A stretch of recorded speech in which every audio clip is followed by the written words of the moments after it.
Good morning, students. My name is Kuldeep Singh. So today we can discuss about the coding theory, the topic of the introduction of finite fields.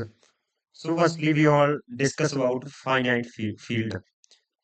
Field क्या होता है इसके बारे में पढ़ेंगे हम. Field क्या होता है? Definition इसकी. Field a field F is a set of elements with two operations positive, additive and multiplicative satisfy the properties. कहते हैं कि फील्ड वह होता है जिसमें एक तो एडिटिव प्रॉपर्टी और एक मल्टीप्लिकेटिव के लिए कुछ प्रॉपर्टीज सेटिस्फाई होनी चाहिए. यदि वह प्रॉपर्टीज सेटिस्फाई होंगी तभी हम उसे फील्ड कहेंगे. सबसे पहले हम देखते हैं प्रॉपर्टीज कौन कौन सी हैं. फर्स्ट प्रॉपर्टी है कि F is closure under the positive. कहते क्लोजर होना चाहिए. हमें क्लोजर के बारे में पता है ना कि कोई भी दो नंबर्स लेंगे उन दोनों का प्लस करेंगे तो उसे क्लोज प्रॉपर्टी कहते हैं. And A multiply by B कहते दो एलिमेंट ले उन दोनों की हम मल्टीप्लाई कर देंगे. वह भी फील्ड में ही बिलोंग करना चाहिए. Whenever A and B are belong to field.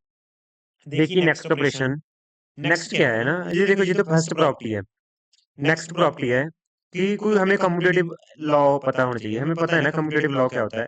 Commutative law होता है कि हमें दो एलिमेंट लेंगे उन दोनों का सम करेंगे और वो भी इक्वल होगा ए एंड बी के. ए डॉट बी करेंगे और बी डॉट ए करेंगे तब भी वे इक्वल होगा. नेक्स्ट है एसोसिएटिव लॉ. ए प्लस बी प्लस सी, ए प्लस बी प्लस सी. ये आपको पता है ना, ये एसोसिएटिव लॉ है. हमें ये तीन चार लॉ तो पता है ना, डिस्ट्रीब्यूटिव एसोसिएटिव. कहते ये पहले तो चार है, इसके चारे लॉ होल्ड होने चाहिए तभी हम कह सकेंगे कि वह फील्ड है. फील्ड के लिए और क्या होना चाहिए, एक जीरो और one element must be exist in satisfy. देखो कैसे, ए में हम क्या ऐड करें कि वह ए बन जाए. ये क्या बन जाए उसे हम क्या कहते हैं, आइडेंटिटी. इसमें क्या ऐड करेंगे वही बन जाए. आइडेंटिटी लॉ होना चाहिए. आगे इनवर्स यानी आगे क्या करें, वन ए में क्या मल्टीप्लाई करें कि वही बन जाए. ए में वन आइडेंटिटी करेंगे तो क्या आएगा ए. ये तो आइडेंटिटी लॉ हो गए दो, एक एडिशन का एक मल्टीप्लिकेशन का. नेक्स्ट है for any field F exist additive inverse. Additive inverse भी देखो ये क्या था आइडेंटिटी. अब क्या होना चाहिए इनवर्स. एडिटिव इनवर्स भी होना चाहिए. एडिटिव इनवर्स है ये. और और एक मल्टीप्लिकेटिव इनवर्स भी होल्ड होना चाहिए. यदि ये दोनों सभी कुछ होते हैं तभी हम इसे कहेंगे फील्ड. देखो हम दोबारा बताता हूँ मैं तुम सबको कि पहले तो क्या होना चाहिए कि closure property, commutative, associative and distributive. ये चार की चार प्रॉपर्टी होल्ड होनी चाहिए.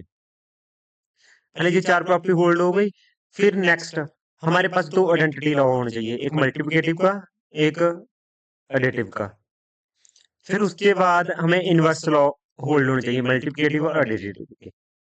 जब ये सभी प्रॉपर्टीज होती हैं तभी हम उसे कहेंगे फील्ड. तभी हम उसे कहेंगे फील्ड. देखिए नेक्स्ट फर्स्ट डेफिनेशन है. देखिए डेफिनेशन रीड करते हैं हम. Can you set element with positive and multiplicative satisfy multiple. कहने जब ये दो ऑपरेशन हुए थे ना फील्ड में, ये दोनों सेटिस्फाई करते हैं किसी फील्ड की प्रॉपर्टी को. फर्स्ट लेके देखिए नेक्स्ट देखते हैं, मैं आपको बताता हूँ. यदि हमारे जहां से लेकर जहां से लेकर जहां से लेकर ये हम देखते हैं जहां से,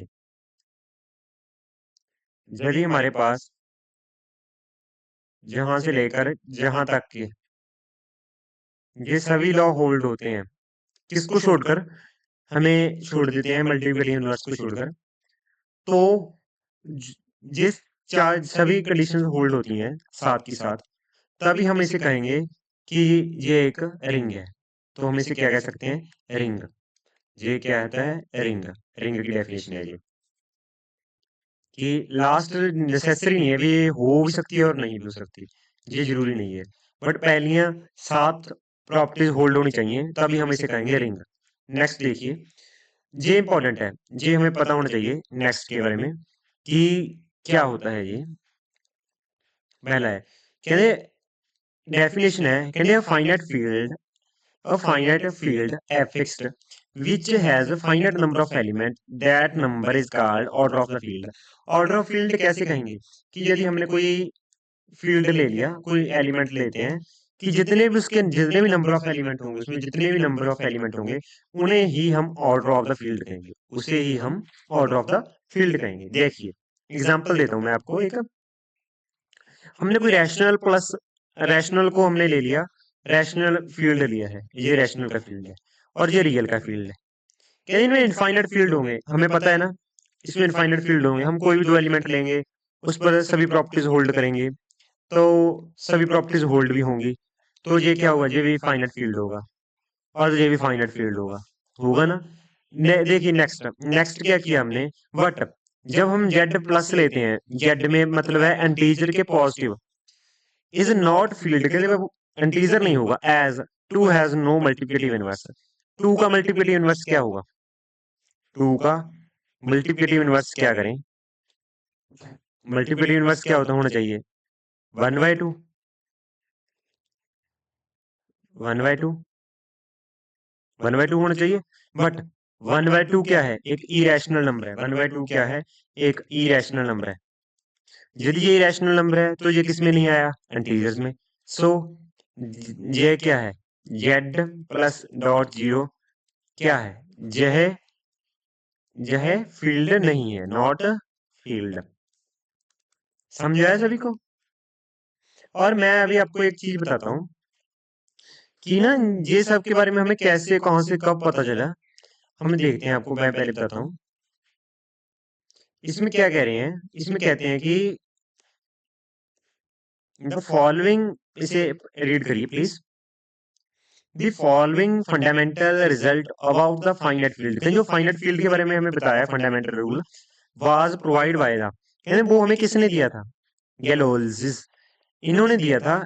इन फ्रेंच मैथमेटिशियन है, ये कौन से हैं, फ्रेंच मैथमेटिशियन है, who died due to the age of 20, कहते मैं 20 साल की एज में ही उनकी डेथ हो गई थी।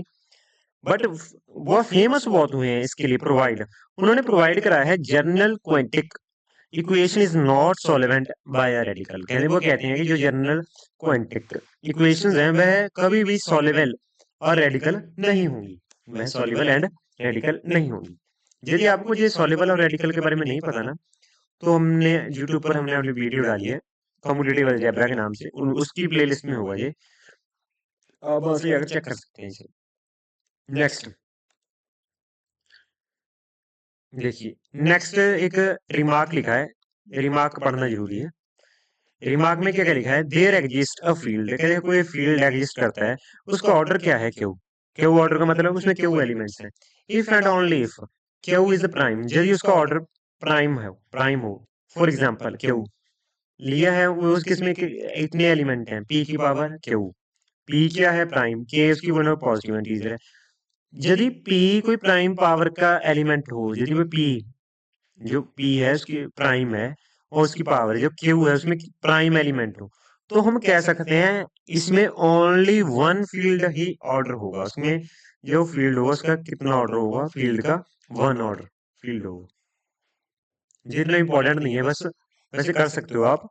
इंपॉर्टेंट डेफिनेशन है ग्लॉसिस फील्ड, ये फील्ड की डेफिनेशन आपने ही दी है, देखो इन्होंने ही दी है, फ्रेंच मैथमेटिशियन ने ही दी है इसकी डेफिनेशन।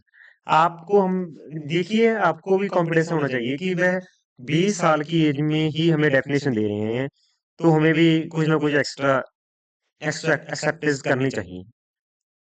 देखिए फर्स्ट ऑफ, कहते क्या होती है ये फील्ड, कहते फील्ड हैज ऑर्डर क्यू, कहीं कोई फील्ड है उसका ऑर्डर क्यू है, they often is called Galois field, कहते उसे हम गैलियस फील्ड कहेंगे जब ऑर्डर क्यू एंड उसका ऑर्डर क्या होगा, क्यू क्यू क्यू ऑर्डर की गैलियस फील्ड है।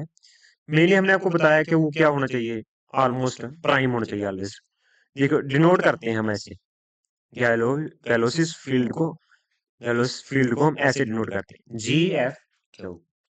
समझ में आया सभी को कैसे। यदि हमने कहने कोई फील्ड लिखना है, मैंने लिख दिया फील्ड GF2, इसका मतलब क्या होगा, इसमें कितने एलिमेंट है, 2 एलिमेंट है। समझ में आया, क्योंकि 2 प्राइम है ना, समझ आया सभी को। नेक्स्ट डेफिनेशन है, let we fixed positive integer, कहते हम पॉजिटिव इंटीजर लेते हैं, two integers A and b said to be congruents, congruent कहते हमें कंग्रुएंट कहेंगे किसके, मॉडुलस ऑफ एम के, सो ऑन दिया हुआ है ये तो।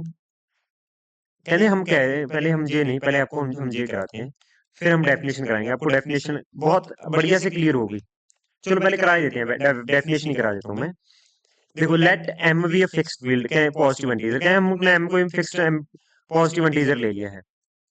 नेक्स्ट क्या किया हमने, कहते two integers A and B, हमने टू इंटीजर्स ले A and B, set to be congruent, क्या हम उसे भी कॉन्ग्रुएंट कहेंगे कब, जब मॉड्यूल एम के रिस्पेक्टिवली क्या होना चाहिए, क्या बनना चाहिए, ए कॉन्ग्रुएंस होना चाहिए बी मॉड्यूल एम की। इफ कब होगा जे, जब ये प्रॉपर्टी होल्ड होगी, ए माइनस बी, ए ये रहा और बी ये रहा, उसको हम माइनस करेंगे तो डिविजिबल होना चाहिए वो किससे, एम से। जा क्या होना चाहिए, वह ए है जो किसके इक्वल होना चाहिए, वो कंगुरेंट का साइन होना चाहिए कि कोई कांस्टेंट एलिमेंट लेंगे एम प्लस बी के इंटीजर के equal, a and b is non congruent of the module. देखो हमने जितना पढ़ाया है हम पहले वो कराते हैं तुमको। ये देखिए पहले ये दिया है हमने, हमें ये बताना है कि ये गैलेलियो फील्ड है या नहीं है।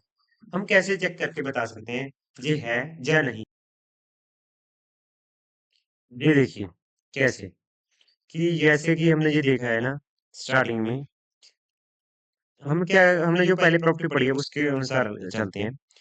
24 माइनस 3 डिविजिबल बाय 7, हमने ये पढ़ा है ना, ए माइनस बी करें और डिविजिबल बाय एम पर होना चाहिए, तभी हम इसे कहेंगे फील्ड ग्लोसिस। तो कैसे, 24 माइनस 3 कितने हो गए, 21 बाय 7 डिविजिबल है, यस डिविजिबल है। नेक्स्ट, नेक्स्ट पर आ जाइए, जैसे कि ये है जहां पर माइनस है ए, जहां पर माइनस है, अब करते हैं 13 माइनस माइनस 2 बाय एम कितना आ गया, 13 प्लस 2/5 कितना आ गया, 15/5 निकालेंगे कितना आ गया, 3। ये भी क्या है, गैलेलियो फील्ड है। नेक्स्ट देखिए, इसको करते हैं हम सारा, 25 माइनस 12 कितना हुआ बाय 7, कितना आया 3 और 1, डिविजिबल है नहीं, रिमाइंडर बचता है, तो ये गैलेलियो फील्ड नहीं है। नेक्स्ट देखिए 15 माइनस 2 डिविजिबल बाय 2, 15 बाय 2 नहीं, प्रॉपर डिविजिबल नहीं है ना, तो ये भी नहीं है। समझ में आया ये कैसे करा रहा हूँ, क्योंकि हमने ना ये देखिए हमने ये स्टेटमेंट पढ़ी है, अभी हमने ये स्टेटमेंट पढ़ी है, रीड करी है ना, कि a and b is that equivalent, congruent होंगे कब, कब कंगुरेंट होंगे ये डेफिनेशन में, जब a minus b is divisible by होना चाहिए एम पर, या अदरवाइज क्या होना चाहिए, ये होना चाहिए, बट हमने ये पहला ही प्रूव कर दिया तो ये है। समझ में आया आपको ये कैसे सॉल्व करते हैं, हम टू नंबर को कब कंगुरेंट कहेंगे, ये कंगुरेंट हैं, ए और बी दोनों कंगुरेंट हैं, तो हम कह सकते हैं 3, जब हम कंगुरेंट का साइन लगा दें 3 कंगुरेंट है 24।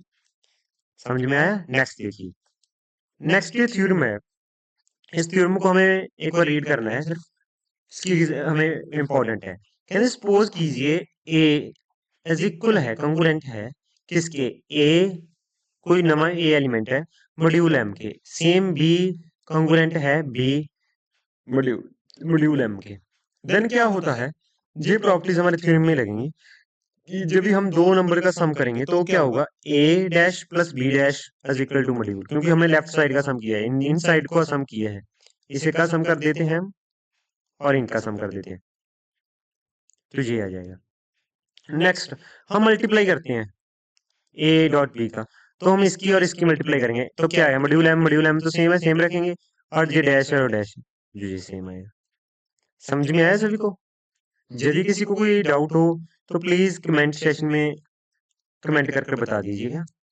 नेक्स्ट देखिए, what is the principle remaining when, कहते ये रिमेनिंग बताइए, ये सम आता है आपको पेपर में आया हुआ है, कैसे 73 कॉन्ग्रुएंट है 3 मॉड्यूल 7 की, कैसे, यदि हमने पिछली एग्जांपल ये किया है ये कॉन्ग्रुएंट है या नहीं, ये हमने किया ना, ऐसे ही होंगे ये।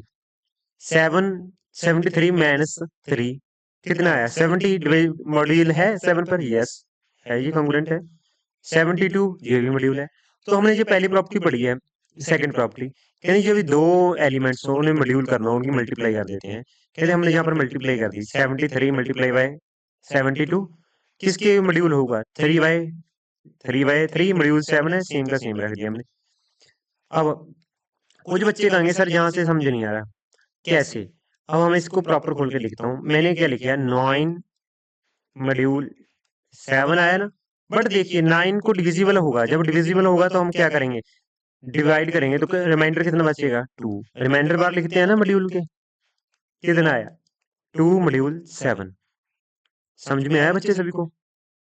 जब भी किसी को नहीं समझ में आता तो प्लीज कमेंट करके बता दिए, सर जब मैं ये कंसेप्ट क्लियर नहीं हुआ तो मैं या तो आपको कमेंट में या अदरवाइज किसी हो मेथड से आपको समझा दूंगा। आगे नेक्स्ट देखिए, there is no need to actually multiply by then divisible by 7, क्या हमें कोई मल्टीप्लाई कर इसे डिवाइड करने की लोड़ नहीं है, हम ऐसे चेक कर सकते हैं किसी भी नंबर, फिर रिमाइंडर कितना आएगा, डिविजिबल है और नहीं है। ठीक है बेटा। नेक्स्ट देखिए, find the unit and tens, unit place and digit tens place दसने हम कैसे बताएंगे। देखिए पहले मैंने क्या किया है, स्टार्टिंग में यूनिट प्लेस निकालना है ना, क्या हो रहा है, यूनिट के निकालने के लिए मैंने 3 को ब्रेक डाउन कर लिया। 3 को मैं ब्रेक डाउन कर सकता हूँ, 1 से प्लेस के लिए करना है ना, तो मैंने क्या किया, 3 4 25, कैसे, अब इसकी 4 को पावर खोलेंगे, 21 आ गया। और 1 प्लेस पर कौन है, यही है ना, 1 प्लेस पर, यूनिट प्लेस पर। तो मैंने क्या किया, 1 की पावर 25 कर दिया, और मॉड्यूल 1 है ना, तो हम यहाँ पर 10 लिया करेंगे मॉड्यूल के बीच, ये नहीं है तो हम 10 लिया करेंगे। हम इसे करेंगे 1 की पावर कुछ भी हो 1, 1 मॉड्यूल 10 हो गया, सम सॉल्व। रिमाइंडर कितना बचा, मॉड्यूल में चेंज करना था, हो गया चेंज। अब टेंस के लिए चेंज करते हैं, देखो टेंस के लिए कैसे चेंज करेंगे। टेंस के लिए मैंने चेंज करने के लिए किया 3, इसकी पावर को ब्रेक डाउन कर लेते हैं, पहले जैसे मैंने ब्रेक डाउन किया 4 और 25, ब्रेक डाउन करने के बाद मैंने क्या किया इसको, अब हम इसको क्या लिख सकते हैं, 84। अब इसने कहा है कि हमें टेंस प्लेस पर बताना है, टेंस प्लेस पर कौन है, टेंस प्लेस पर कौन है, 8 है ना, 8 है। सो हम इसे सॉल्व करने के लिए मैंने क्या किया, ये टेंस प्लेस है सारी की सारी। यदि मैं इसे ऐसे लिख देता हूं, मॉड्यूल 10 है तो 100 लेंगे ना यहाँ पर। तो हमें ये बताओ कि हम ऐसे मॉड्यूल करेंगे, 81 को डिवाइड करेंगे हम 100 से, तो रिमाइंडर कितना आएगा, माइनस का 19। तो ये लिख सकता हूँ मैं रिमाइंडर की यहाँ पर, रिमाइंडर की आगे ऑब्वियसली मैं लिख सकता हूँ, यही मैंने लिखा है। अब देखिए टेंस की प्लेस पर कौन है, 1, -1, 5 × 5 लिख सकता हूँ मैं इसे, मॉड्यूल 10। अब क्या लिख सकता हूँ, -1 की पावर 5 मॉड्यूल 100। सो कितना आ गया, यदि डिवाइड करूंगा तो -1 कितना आ गया, यही मॉड्यूल था, हमें निकालना था। समझ में आया। मैं दोबारा रिपीट कर देता हूँ कि 3 की पावर 4 25 है, उसका 3 की पावर को खोल लिया, 81 आ गया, और उसको हम 25 है, और 1 से प्लेस यूनिट प्लेस चेक करना तो 1 को ही लेना है हमने। 1 मॉड्यूल 10, 10 पर डिवाइड करेंगे तो 1 का 1 ही रिमाइंडर आएगा, जो सेम है। 10 प्लेस पर है, 3 की पावर 4, इसको ब्रेक डाउन कर लिया पावर को मैंने, 81 आया, 81 को मैं लिख लिया मॉड्यूल के जवाब में। जब मैं इसे डिवाइड करूंगा 81 को 100 से, तो रिमाइंडर क्या आएगा, माइनस का 19, तो मैं 19 लिख दिया, और उसकी पावर सेम है। और अब 10 प्लेस है, 10 प्लेस पर क्या है 1, तो मैंने क्या लिखा, -1, इसको ब्रेक डाउन करके लिखिए, 5 × 5 मॉड्यूल, क्या भी पावर करेंगे भाई का वही आ जाएगा, -1 की पावर 5। सो नेक्स्ट भी स्टेप लिख सकते हैं हम, -1 मॉड्यूल 100। समझ में आया बेटा सभी को। यदि किसी को नहीं समझ में आता प्लीज कमेंट कर दीजिए। नेक्स्ट है, देखिए बेटा इसे हम इसे कैसे सॉल्व करते हैं। फर्स्ट है, देखिए हमने एक्स ले लिया, इन्होंने कहा है ना show that the square of every integer, मैंने इंटीजर ले लिया 0 1 2 3, मॉड्यूल 4 में ना 4 तक ही लेंगे ना, 4 एलिमेंट ही लेंगे ना। नेक्स्ट कहते जब हम इसकी स्केयरिंग कर देते हैं, कहते squaring of every integer congruent by 0 and 1 module 4 के, कहते इसके इक्वल ही आएगा। देखो 0 की मॉड्यूल करेंगे 0, 1 का 1, 2 का 4, 3 का 9 मॉड्यूल। अब आप ऐसे देखिए, यदि हम पहले मैं 0 को लेता हूँ, 0 को मॉड्यूल 4 से करता हूँ, कितना आएगा 0 ही आएगा। 1 को मॉड्यूल 4 से डिवाइड करता हूँ, 1 को डिवाइड करता हूँ 4 को 1 को डिवाइड करता हूँ 4 से, तो कितना आएगा रिमाइंडर 1 आएगा। 4 को डिवाइड करता हूँ 4 से, कितना आएगा 0 आएगा। 9 को डिवाइड करता हूँ 4 से, कितना आएगा 1 रिमाइंडर आएगा। तो हम यही दो एलिमेंट लिखेंगे ना, मॉड्यूल कितना आया 4। सो एक्स स्क्वायर के यही मॉड्यूल है। तो नेक्स्ट हमने लेट कर लिया फॉर ऑल इंटीजर ले लिए, कोई दो इंटीजर ले लिए X and Y, such that जो किस कंडीशन को बिलोंग करते हैं, इस कंडीशन में से है एक्स स्क्वायर और Y square is equal to 1839 के। नेक्स्ट हमने क्या किया, सिंस हमको पता है ना मॉड्यूल के लिए, हमें पता है भी एक्स का मॉड्यूल क्या है। एक्स का मॉड्यूल है 0 1 मॉड्यूल 4 तक है ना।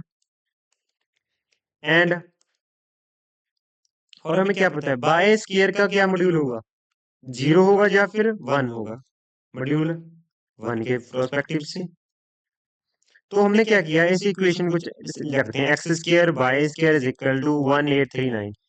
1839 को हम डिवाइड करेंगे तो हमारे पास क्या आएगा 3 मॉड्यूल 4।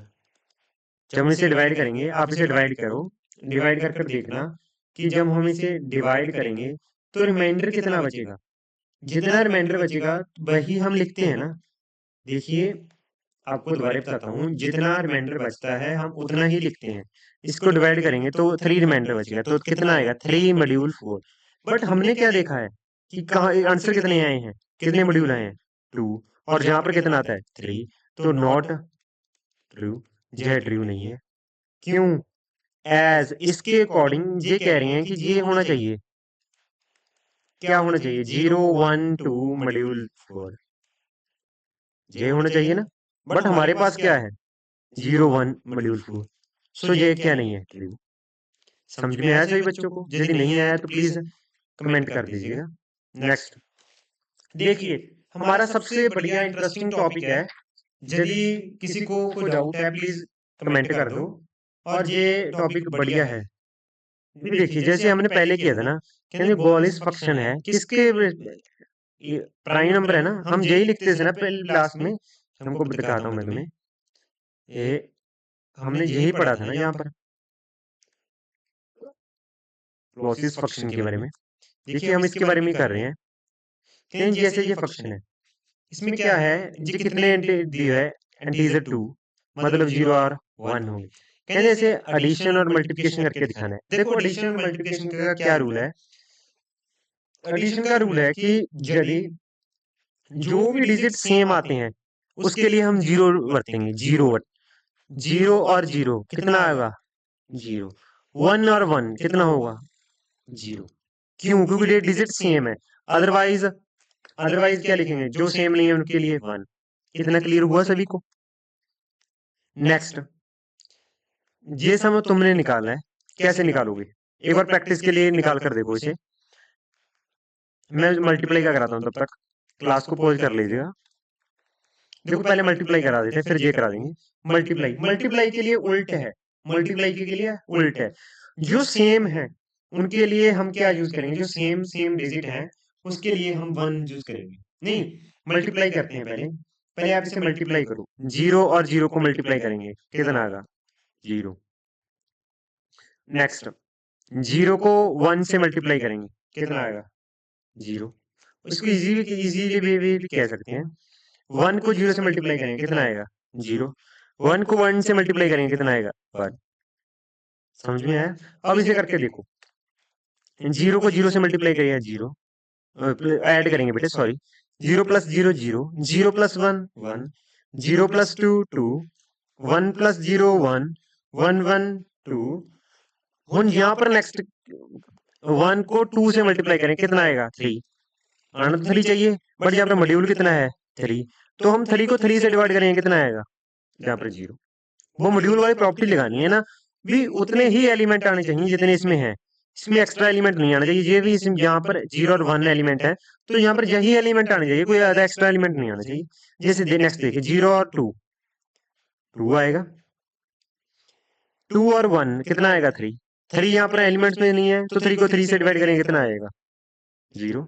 2 और 2 कितना होता है 4, यदि 4 है, 4 को 4 इन एलिमेंट में से नहीं है, तो हम क्या करेंगे, इसे डिवाइड करेंगे 3 से, तो डिवाइड करके रिमाइंडर कितना बचेगा 1, वही लिखेंगे। समझ में आया बच्चा सभी को? यदि यदि किसी बच्चे को कुछ समझ में नहीं आ रहा तो प्लीज मुझे कमेंट कर दीजिए। नेक्स्ट देखिए, मल्टीप्लिकेशन में हम मल्टीप्लिकेशन करेंगे, 0 को 0 से मल्टीप्लिकेशन करेंगे, 0 आएगा। 0 को 1 से मल्टीप्लाई करेंगे, कितना आएगा 0। 0 को 2 से मल्टीप्लाई करेंगे 0, 1 को 0 से मल्टीप्लाई 0 आएगा, 1 को 1 से मल्टीप्लाई 1, 2 को 1 को 2 से मल्टीप्लाई करना करके कितना आएगा 2। नेक्स्ट देखिए, 2 को 0 से करेंगे 0, 2 को 1 से करेंगे 2, 2 को 2 से करेंगे, कितना आएगा मल्टीप्लाई करके 4। बट हमें 4 तो चाहिए नहीं, डिजिट में से है ही नहीं, तो हम क्या करेंगे, इसके लिए आसान भी है, हम इसे जितना मॉड्यूल दिया है 3 मॉड्यूल दिया है, 3 से डिवाइड कर दो। जब हम 3 से डिवाइड करेंगे रिमाइंडर कितना बचेगा 1, तो यहाँ पर क्या आएगा 1। समझ में आया सभी को? यदि किसी बच्चे को कोई समझ में नहीं आया प्लीज कमेंट कर दीजिए। देखिए नेक्स्ट क्या है, नेक्स्ट वीडियो में हम करेंगे, नेक्स्ट टॉपिक हम करेंगे, कहते यदि दो ये फंक्शन दिए हुए हैं, डेरिवेटिव फंक्शंस ऑफ 5 दिया हुआ है, कहते हमें ये 5 एलिमेंट्स है 0 1 2 और 4 तक, कहते इसका एडिटिव और मल्टीप्लिकेटिव इनवर्स निकालना है। इनवर्स है यहाँ पर, इनवर्स के लिखना रह गया है, इनवर्स। देखो एडिटिव इनवर्स निकालते हैं पहले। एडिटिव इनवर्स का रूल होता है कि ऑलवेज रिमेनिंग 0 होना चाहिए। क्या ऐड करें कि भाई रिमेनिंग क्या आ जाए 0, और मल्टीप्लिकेटिव का रूल क्या होगा कि ऑलवेज रिमेनिंग करके रिमेनिंग अक्षर कितना आ जाए 1। देखिए पहले 0 में से क्या ऐड करूं कि मुझे रिमाइंडर 0 आ जाए, जब मैं मॉड्यूल से डिवाइड करूंगा। 0 को मैं डिवाइड किया 0 से, कितना आया 0 बेटा। तो 1 को किससे प्लस करूं कि डिवाइड करने पर कितना मॉड्यूल है 5, 5 से डिवाइड करने पर रिमाइंडर कितना आए 0 आए। तो मैंने क्या किया, यहाँ पर 1 में क्या ऐड करूं 4, 1 में 4 ऐड किया, कितना आ गया 5, 5 को 5 से डिवाइड करेंगे, कितना आएगा 0। नेक्स्ट 2 में क्या ऐड करूं जिसे मैं 5 से डिवाइड करने पर 0 आए, 2 में मैंने ऐड किया 3, 2 और 3 5 हुआ, और इसको 5 से डिवाइड किया तो रिमाइंडर कितना आया 0। सो ऑन किया है ये। समझ में आया? देखो आगे देखिए, मल्टीप्लिकेटिव इनवर्स में क्या होता है, 0 को किससे मल्टीप्लाई करो कि रिमेनिंग 1 आ जाए। ऐसा कोई भी एलिमेंट नहीं बना जिसको हम मल्टीप्लाई करने पर 1 आ जाएगा रिमेनिंग 0 का, तो ये हम डैश का डैश ही छोड़ेंगे। 1 को किससे मल्टीप्लाई करूं कि 1 ही आ जाए और रिमेनिंग 5 आ जाए। देखो मैंने क्या किया, 1 को 1 मल्टीप्लाई 1 अपॉन 5, 1 को 1 से मल्टीप्लाई करने पर कितना आएगा 1 रिमेनिंग आएगा। 2 को किससे मल्टीप्लाई करूं कि मुझे रिमेनिंग करने पर 1 रिमाइंडर आए, 2 को मैंने मल्टीप्लाई किया 3 से, अपॉन 5 है, कितना आया 6/5। सॉल्व करेंगे, रिमाइंडर कितना आया 1, तो कितना लेंगे यहाँ पर 3। 3 को किससे मल्टीप्लाई करूं 2 से, कितना आएगा 6, 6 डिवाइड करेंगे कितना आएगा 1। 4 को किससे करूं, ये आपने सोचना है। 4 को मैंने 4 से मल्टीप्लाई किया अपॉन 15, कितना आया 16/5। अब इसे डिवाइड करूंगा, रिमाइंडर कितना आएगा 1, तो ये किसका आंसर क्या है 4। ये था एडिटिव और मल्टीप्लिकेटिव इनवर्स। समझ में आया सभी बच्चों को? नेक्स्ट देखो, यदि तुम्हें सबको ये वीडियो अच्छी लगी तो प्लीज हमारे चैनल पीसीएम एरा को सब्सक्राइब कीजिएगा और हमें लाइक करिए। जब वीडियो आपको अच्छी लगी तो लाइक करना। यदि किसी बच्चे को कोई डाउट है तो प्लीज कमेंट करना, और इसे अपने क्लासमेट से शेयर करो ताकि वह भी तुम्हारी तरह इस क्लास इन टॉपिक्स का जानकारी ले सकें। Thanks and have a nice day.